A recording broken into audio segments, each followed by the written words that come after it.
Take a look at this chart, and it's easy to see why the West is so concerned about the rise of Brics and China. According to the IMF, back in 1995, the G7 countries made up 44.9% of the world's GDP measured by purchasing power parity.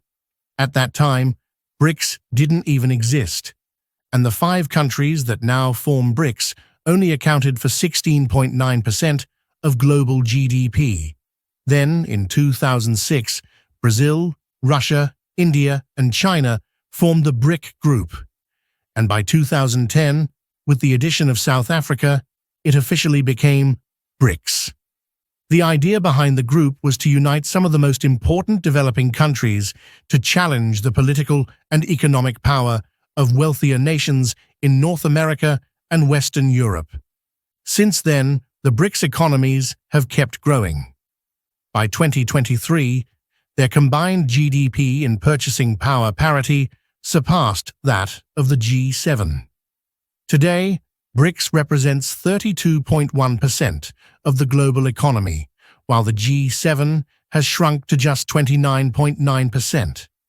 And many economists believe BRICS's economic power will keep rising, mainly due to the growth of China and India, along with the group's potential expansion.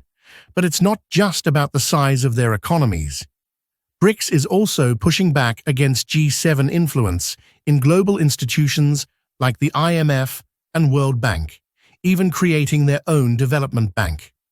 They're also challenging the dominance of the US dollar by discussing the idea of a BRICS currency or increasing trade in local currencies. If this happens, it could shake up the global financial system and undermine the dollar's position as the world's reserve currency. This is why the West, especially the US, is so worried right now. Just take a listen to what Elon Musk has to say about it. You know, the United States has been the biggest kid on the block since, I think, around 1890 from an economic standpoint. So the United States has been the most powerful economic engine in the world longer than anyone's been alive. And the foundation of war is economics. So now we have a situation, in the case of China, where the economy is likely to be 2, perhaps 3 times larger than that of the US. So imagine you're the biggest kid on the block for as long as anyone can remember, and suddenly a kid comes along who's twice your size. That's right. The United States has been the world's largest national economy in terms of GDP since around 1890, and it has been so for more than 100 years.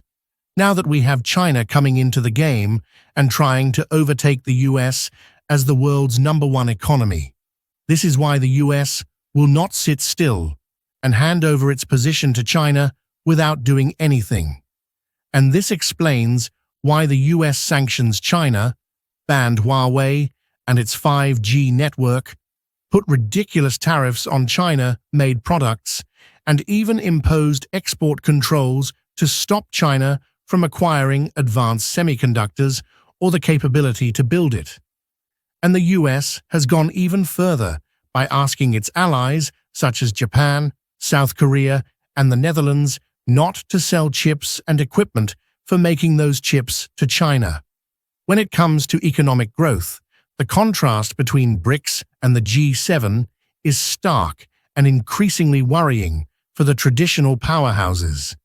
In 2023, China, despite facing some internal challenges, still managed to grow by about 5%, a figure that would be the envy of any G7 nation.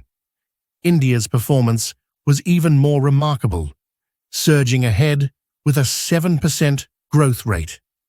These numbers highlight the dynamism of BRICS economies, which, despite global headwinds, are continuing their upward trajectory. Now let's compare that with the G7. The US, the world's largest economy, grew by a modest 2.5% in 2023. Not bad, but nothing compared to the leaps being made by India and China.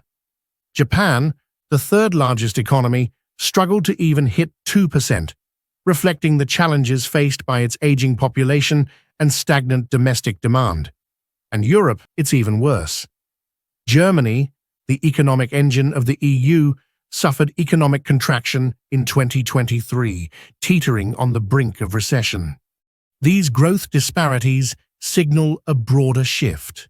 The Brics economies are growing faster, building infrastructure, expanding industries, and pulling in more of the world's economic power, while the G7 is wrestling with aging populations, stagnating industries, and sluggish growth.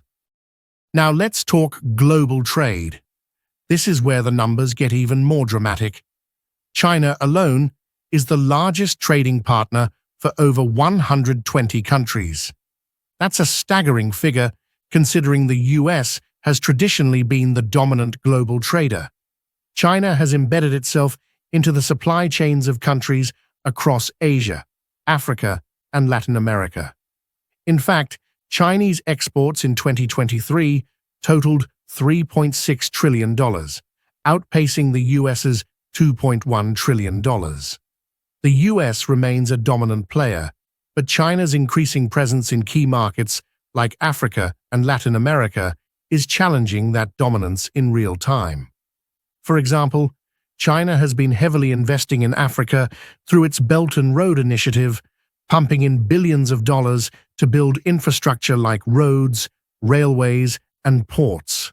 In 2022, China's trade with Africa reached $282 billion, nearly 3 times that of the US, which stood at around $82 billion. Recently, China promised $51 billion in financial aid to Africa over the next 3 years. This highlights how strong the China-Africa relationship has become, with China looking to deepen its collaboration with Africa in areas like industry, agriculture, infrastructure, trade, and investment. Chinese investment in Latin America is also growing rapidly, with China now the largest trading partner of countries like Brazil and Chile. This economic shift is altering global trade patterns, putting Brics, especially China, in a commanding position in regions traditionally influenced by the US and Europe. But trade isn't the only area where Brics has an advantage. Natural resources are another critical factor. Russia and Brazil alone hold massive shares of the world's energy and agricultural resources.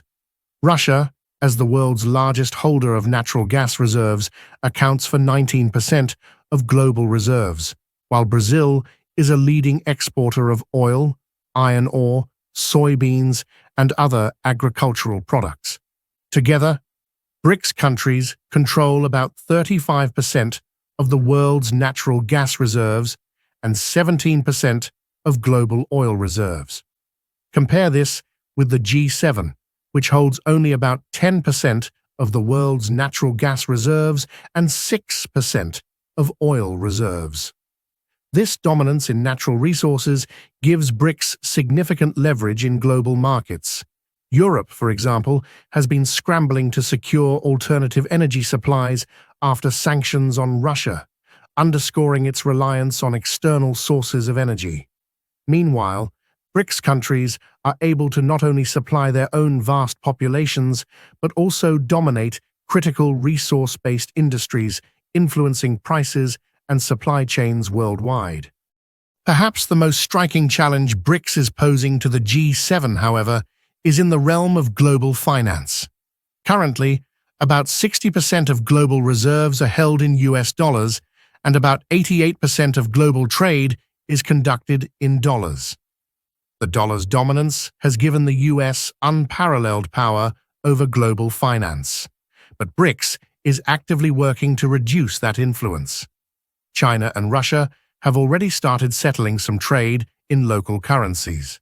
Russia, under Western sanctions, has turned to yuan transactions, while China has been pushing for the yuan to be used more broadly in international trade. Talks of a potential Brics currency are also gathering steam. If BRICS nations can develop a viable alternative to the dollar for international trade, it could drastically weaken the dollar's grip on global finance, a foundational pillar of G7 economic power. Such a move wouldn't just be symbolic, it could shift the global balance of power. Less reliance on the dollar would mean less US influence over international markets, potentially weakening its ability to impose financial sanctions or control global liquidity. In short, the numbers tell a clear story.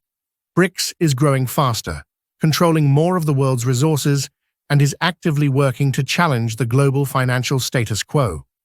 Meanwhile, the G7 is facing slower growth, greater reliance on imports, and a possible challenge to its long-standing dominance of global trade and finance. The gap is closing, and it's happening quickly. So, here's the real question. With BRICS on the rise and challenging the old rules, will the G7 be able to keep up and adapt?